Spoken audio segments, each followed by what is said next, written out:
Good afternoon, everybody. How are you? Greetings. Thank you for chiming in to my video. I know your time is precious and I thank you for it. This is Karis Reed. I am the CEO of Developing Women of Purpose Rehabilitation Center. This is a nonprofit organization that is in the stages of birthing a vision into reality. And I'm not going to be before you long, but I briefly wanted to, I'm actually out today at the park with my granddaughter, but I actually wanted to come on and share with you some of the homework assignments and the information and the knowledge that I am actually obtaining and researching due to the program for my nonprofit organization. I'm working with a wonderful lady by the name of Jennifer Yarbrough. She is a nonprofit expert, a grant guru. She has been doing nonprofits, helping organizations start and sustain their nonprofit organization in their community for over 33 years. And she is a phenomenal woman. She is very knowledgeable about the ups and the downs of a nonprofit organization from start to finish, from a vision starting literally from a passion and a vision of birth to a reality of an actual organization. So that's where I'm at right now, and I thank you for chiming in on this journey with me. Right now, I'm working with her and doing homework assignments, and she's asking me to get information and research on my organization so that I can incorporate those type of research findings that I get into my program. So the other day, if you chimed in with me, I actually was assigned homework to define 4 vocabulary words that I will incorporate into my vision. So I did that, and so I'm going to make that my vision statement. So I'm going to read that to you until Ms. Yarbrough tells me otherwise. But my vision statement for Developing Women of Purpose Rehabilitation Center is to have I can't talk today. Lord have mercy. To rehabilitate women of diverse backgrounds who have been damaged due to psychological abuse, restoring them from a path of defective behavior filled with hopelessness to a path of leading them to their purpose in life.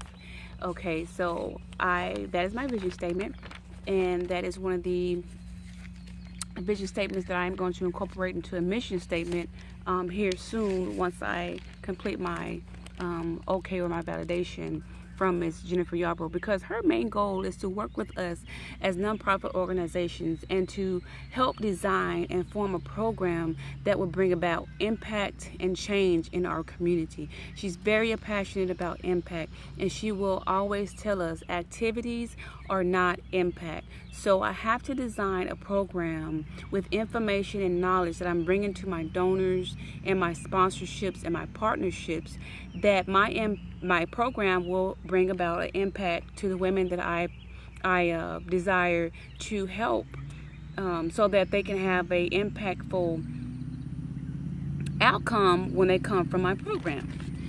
So one of the things that me and Miss Jennifer Yarbrough and another young lady who has an organization has been talking about is what is the cause of women that have a ditch behavior. And a ditch behavior is actually a behavior conduct that is a cycle. The way I define it, a ditch behavior for women that's coming into my program is a cycle. Yes, baby, that's awesome. Put it on over here.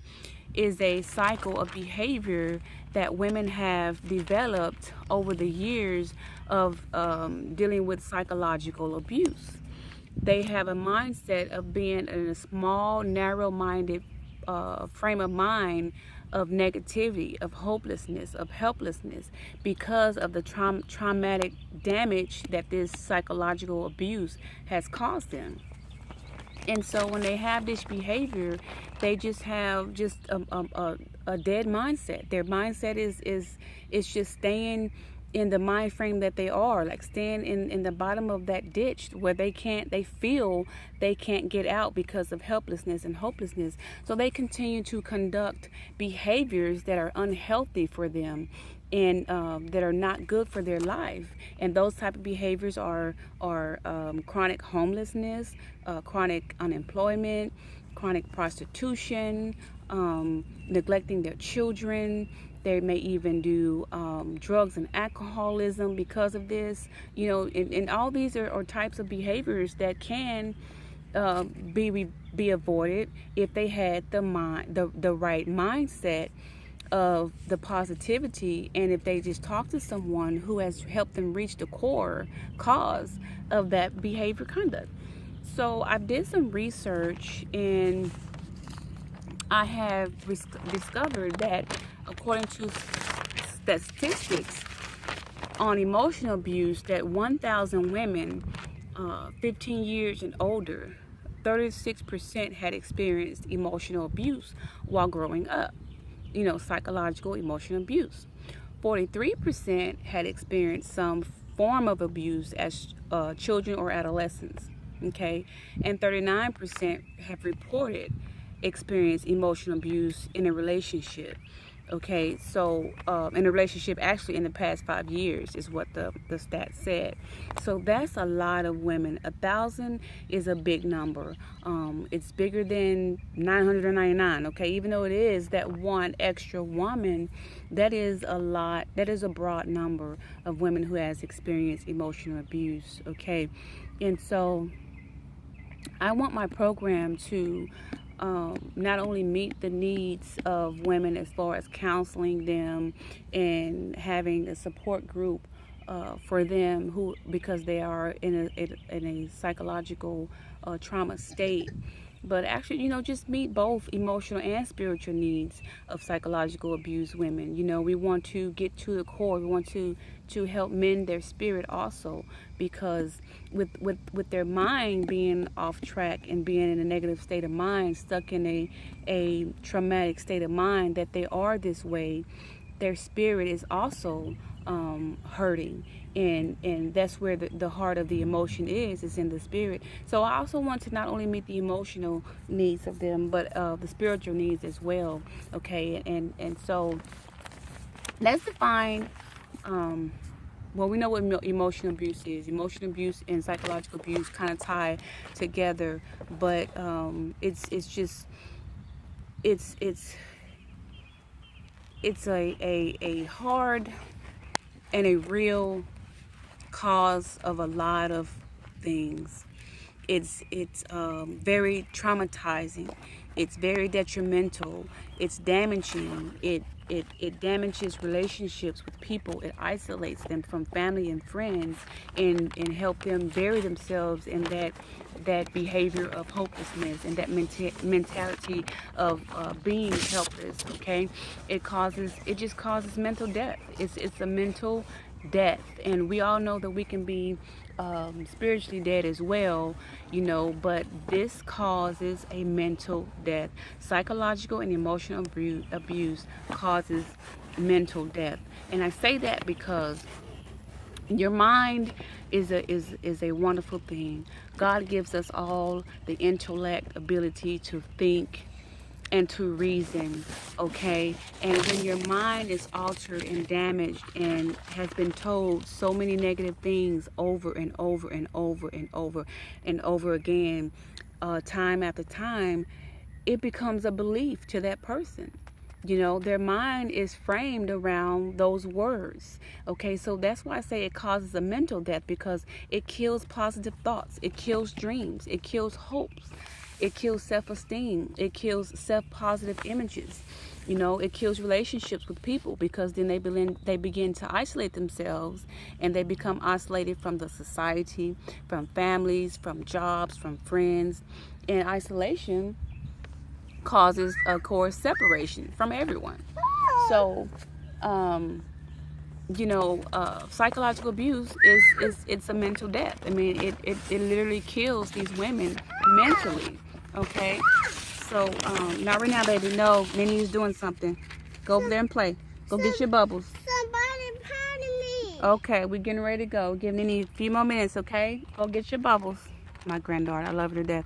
Go finish getting the grass over there and play. And then he wants you to get real tired and play, have fun. Okay, so emotional abuse it's a powerful thing. It is as powerful as physical abuse, and it can lead to depression, low self-esteem, anxiety, eating disorders, and it just all this hopelessness. And this is what women are going through that are coming to my program. And this is what my program is going to, base our vision and our mission around, so that we can help lead them in the path of healing from emotional and psychological abuse. We're going to talk about and discuss in my program some of the environments that create psychological abuse. There are many environments that cause these women to be in these types of situations. Environment can be an intimate relationship with a boyfriend or a girlfriend, a marriage that's verbal and psychological abusive, parents as an adolescent, as a young woman who have problems with alcohol and drugs, their dad, their home environment, and even peers. Their peers can be school colleagues, college colleagues, even work colleagues can cause psychological abuse. Believe it or not, there's a lot of workforce abuse that goes on in the world today. So even if it's someone that's not, doesn't look and appear to be mentally abused, they can go to a place of employment and receive that type of psychological abuse from coworkers. So, and that can be anything from name calling, the abuser putting you down, the abuser controlling your behavior. All these are reasons for people to be a target of psychological behavior. So I'm excited that I'm on this journey with Jennifer Yarbrough to birth my nonprofit organization into a reality. Don't put your hands on your face, okay? You've been touching on dirt. Nene finna go. Go get your bubbles so we can get ready to go bye-bye. Go get your bubbles. My baby.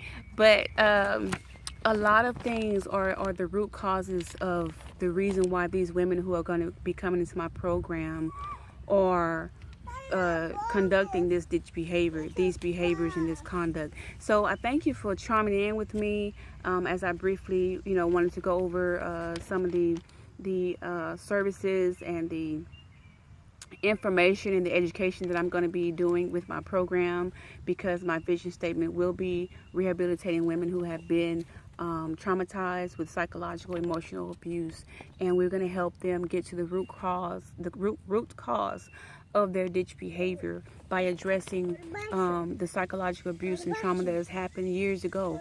There's women that's been holding this inside for 15, 20, 30, 35 years and never have addressed this, or never talked to anyone or counseled anyone or got the mental health evaluation because of that. So I thank you again for chiming in. I have to step out because my granddaughter is getting clingy now. But thank you again. Again, this is Karis Reed with Developing Young Women of Purpose Rehabilitation Center, leader and CEO, founder of birthing this vision into a reality. We'll come back, chime in again with more details on statistics on this emotional abuse in the world today with our women. Thank you for chiming in. God bless. Bye-bye.